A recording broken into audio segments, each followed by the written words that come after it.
कि एक पेशेंट ने अपने डॉक्टर साहब से कहा कि मुझे मेरा शौहर जो है बाप के घर जाने नहीं देता है, बहुत सख्ती करता है। बिस्मिल्लाहिर्रहमानिर्रहीम। अस्सलाम वालेकुम। कैसे हैं डॉक्टर साहब? खैरियत से हैं? उम्मीद है इंशाल्लाह खैर आफियत से होंगे। आज हमारा मौजू है नक्स स्वामी का। नक्स स्वामी का एक बहुत बड़ी दवा है और इस दवा को समझने के लिए हमें मरीज़ के मिजाज को समझना पड़ेगा। मिजाजी तौर पर ये मरीज़ जो है ये हर वक्त काम काम काम काम इसके जहन के ऊपर सवार होता है। रात को भी देर तक ऑफिस में बैठा रहेगा, लेकिन काम भी वो जो जहनी काम हो।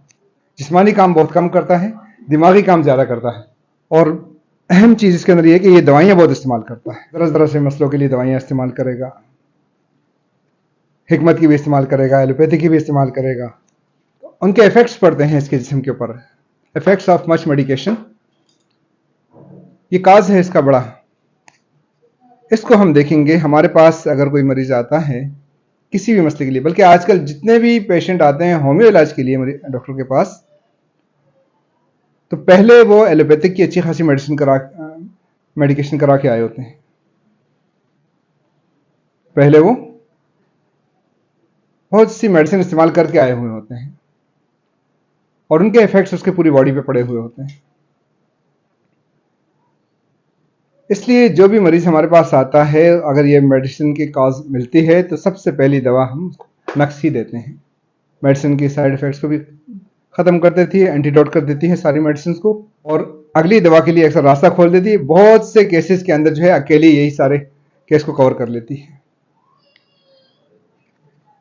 और इसके इफेक्ट्स इतने पड़ते हैं कि दिमागी तौर पर मरीज चिड़चिड़ा हो जाता है, गुस्से में होगा, हर वक्त इश्तियाल में होगा, लड़ाई झगड़े के लिए तैयार होगा, हर बात के अंदर चिड़चिड़ापन आएगा, गुस्सा आएगा उसको।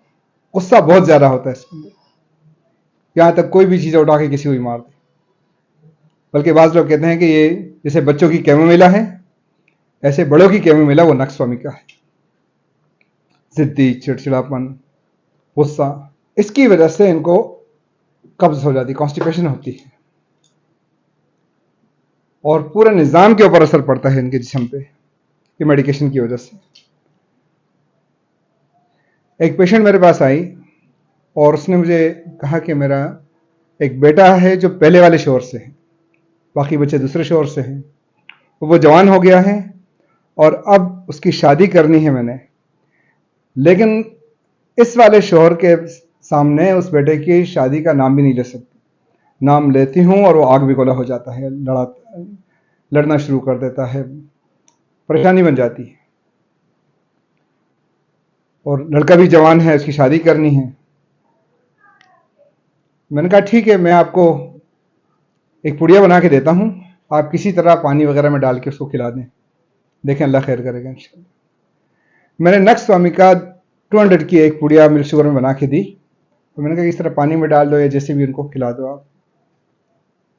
तो लेके गई और गालबन दूसरे दिन या तीसरे दिन पेशेंट आई मेरे पास और आके जोली फैला के दुआएं देने लगी कि अल्लाह डॉक्टर साहब अल्लाह आपको ये करे, अल्लाह यूँ करे, बहुत दुआएं देने लगी। मैंने कहा क्या हो गया, खैरियत तो है? कहा डॉक्टर साहब आपने क्या किया है, उन पर कोई काला जादू था, उसका काट किया आपने क्या? मैंने कहा अल्लाह की बंदी, मैं इन चक्रों में नहीं हूँ, क्या हुआ क्या है? कहा वो आपने पुड़िया दी, मैंने पुड़िया उनको खिलाई है और अगले दिन खुद से मुझे कह रहे हैं कि भाई वो बेटा तुम्हारा जवान हो गया, उसकी शादी नहीं करानी तुमने, उसकी फिक्र करो उसकी शादी की।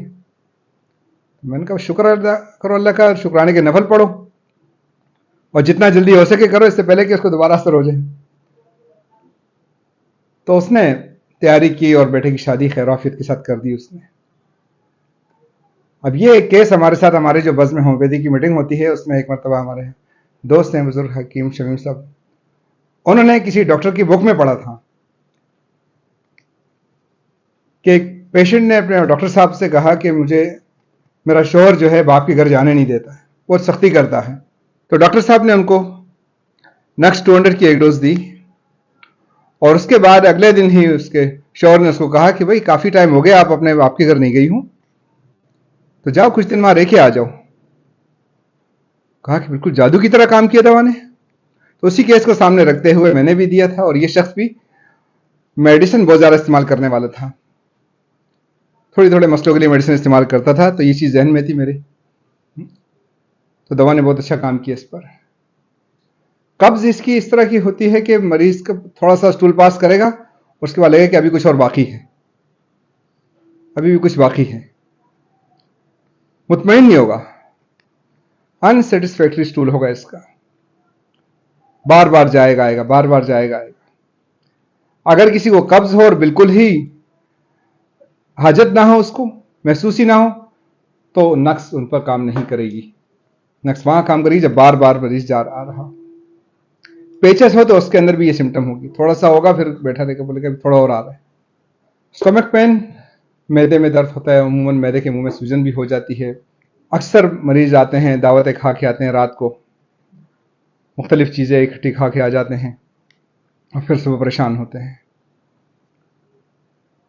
तो उनकी भी दवा अक्सर मरीज कहेंगे बस यहाँ खाना अटक रहे हैं आप, इसमें नक्स 200 की 1 mg की एक डोज दे देंगे, केस क्लियर हो जाता है। मैदे के मरीज को तो जो भी दवा देते हैं पहले उसको नक्स दे देते हैं, ताकि वो उल्टा सीधा खा के आया हुआ होता है, रास्ता क्लियर कर देती है अगली मेडिसिन के लिए।